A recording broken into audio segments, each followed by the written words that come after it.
Fantasy நேயர்களுக்கு வணக்கம். நான் உங்கள் விஜய் ஸ்ருதிகலை. இன்னைக்கு நம்ம சூப்பர் ஸ்டார் ரஜினிகாந்த் அவர்களுக்கு நம்ம துபாய் கவர்மெண்ட் கோல்டன் விசா வந்து கொடுத்துருக்காங்க. இந்த விஷயம் வந்து பிரபலமாக வந்து பேசப்பட்டிருக்கு. ஆனால் என்னை பொறுத்தவரையும் இது ரொம்ப லேட்டாக கொடுக்கப்பட்ட ஒரு விஷயம் அப்படின்னு தான் நான் சொல்லுவேன். ஏன்னா அமலாபால் அவர்களுக்கு 2 வருஷத்துக்கு முன்னாடியே துபாய் கவர்மெண்ட் கோல்டன் விசா கொடுத்துருந்தாங்க. நிறைய நடிகைகளுக்கு கோல்டன் விசா கொடுக்கப்பட்டுச்சு. அப்படி இருக்கும்போது வெறும் தாமதமாக கிடைக்கப்பட்ட ஒரு விஷயம்தான். ஆனால் ரொம்ப சந்தோஷமான விஷயம். ஏன்னா நம்ம ரஜினிகாந்த் அவர்கள் துபாயில் வந்து ஒரு கோல்டன் விசா வாங்குறதுன்றது சாதாரணமாக இல்லை. ஏன்னா உலகம் முழுக்க சூப்பர் ஸ்டாராக ஒரு இடம் பிடிச்ச ஒரே நபர் யாருன்னு பார்த்தீங்கன்னா ரஜினிகாந்த் அவர்கள் தான். ஸோ ரஜினி ஃபேன்ஸ் எல்லாருக்குமே ஒரு ப்ரவுட் மூமெண்ட் கண்டிப்பாக அது இருக்கும் அப்படின்னு நான் சொல்லுவேன். ஏன்னா ரஜினி சார் இப்போ வரையும் அவரோட படங்களில் அவருக்கு கரெக்டான ஒரு என்டர்டைன்மெண்ட், இப்போது ரீசெண்ட்லி ஜெயிலராக இருக்கட்டும், சூப்பரான ஒரு கதை செலெக்ஷனாக இருக்கட்டும், ஆக்டிங்காக ஸ்கில்லு, டான்ஸு, எக்ஸ்ப்ரெஷன், இப்படி எல்லாத்துலேயுமே வேறு லெவலில் வந்து நமக்கு சாட்டிஸ்ஃபேக்ஷன் பண்ணிகிட்ருக்காரு. ஒரு சினிமா ரசிகரை எந்த அளவுக்கு கரெக்டான முறையில் ஒரு என்டர்டைன்மெண்ட் கொடுக்க முடியும் அப்படின்றத நம்ம ரஜினிகாந்த் அவர்கள் தொடர்ந்து பண்ணிகிட்ருக்காரு. ஸ்டில் அவர் ஓய்வு எடுக்காமல் அவரோட அடுத்தடுத்து வேட்டையன், அதுக்காக நம்ம எல்லாருமே வெயிட் பண்ணிகிட்ருக்கோம். வேட்டையனோட அப்டேட்காக வெயிட் பண்ணிகிட்ருக்கோம். கண்டிப்பாக அதுவும் நம்ம சன் பிக்சர்ஸ், லைக்கா இந்த மாதிரி பெரிய பேனரோட ஒரு படமாக தான் இருக்கும் அப்படின்றது நமக்கு நோ டவுட்.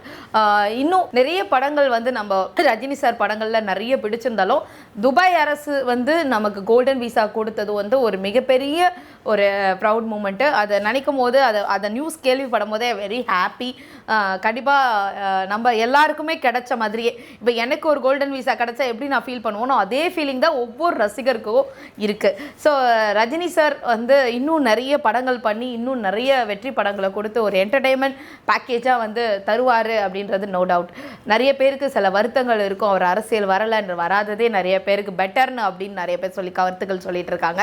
ஸோ இப்போது சூப்பர் ஸ்டார் நம்ம தமிழ்நாட்டில் மட்டும் இல்லை, நமக்கு சூப்பர் ஸ்டார் அப்படின்னாலே ரஜினிகாந்த் அவர்கள் தான். அந்த இடத்த ரீப்ளேஸ் பண்ணுறதுக்கு யார் வேணாலும் அடிச்சுக்கலாம் பிடிச்சிக்கலாம். ஆனால் அவர் மட்டும்தான், அது அவர் இருக்கிற வரைக்கும் அந்த பதவி அவருக்கு மட்டுமே உரிதான பதவி அப்படின்னு நான் சொல்லுவேன். இன்கேஸ் நீங்களும் அதே தான் சொல்லுவீங்க அப்படின்றது எனக்கு தெரியும்.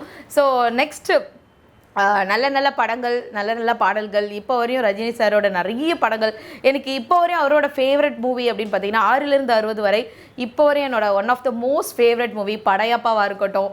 அதுக்கப்புறம் ஏகப்பட்ட படங்கள் சொல்லலாம். சந்திரமுகி 1 வேறு லெவலில் இருந்தது. ஸோ இதெல்லாம் வந்து நம்மளால் மறக்கவே முடியாது.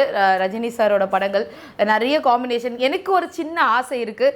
ரஜினி சாரும் கமல் சாரும் அப்போ வந்து 16 வயது நிலையை நடித்தாங்க. அதுக்கப்புறம் 2-3 படங்கள் நடித்தாங்க. ஆனால் திருப்பியும் ஒரு கம்பேக்டில் வந்து ரஜினி சார் கமல் சார் சேர்ந்து நடித்தா எப்படி இருக்கும் அப்படின்றது பர்டிகுலராக என்னோட பர்சனலான ஆசை. நிறைய ரசிகர்கள் அதை நினச்சிருப்பீங்க. அப்படி இல்லைன்னா விஜயும் ரஜினியும் நடித்தா என்ன காம்பினேஷன் இருக்கும் அப்படின்ற ஒரு சின்ன கற்பனையில் யாராவது படம் பண்ணால் நல்லா இருக்குமே அப்படின்ற எண்ணங்கள் எனக்கு இருக்குது. ஏன்னா விஜய் சாரோ ரஜினி சாரோ ஒரு காம்போவில் எப்படி அந்த படம் வந்தால் எப்படி இருக்கும், அது என்ன மாதிரி திரைக்கதையாக இருக்கும், இந்த மாதிரி நிறைய பேருக்கு இந்த மாதிரி ஆசைகள்லாம் இருக்குது. ஸோ இந்த மாதிரி அடுத்தடுத்து ஆசைகளை வந்து நிறைவேற்றுவார். அதே நேரத்தில் அவரோட ஆன்மீக பயணமாக இருக்கட்டும், எல்லாத்தையுமே அவர் ரொம்ப கரெக்டாக அவர் ஃபேமிலியோட ரொம்ப சூப்பராக அதை பண்ணிகிட்டு இருக்காரு.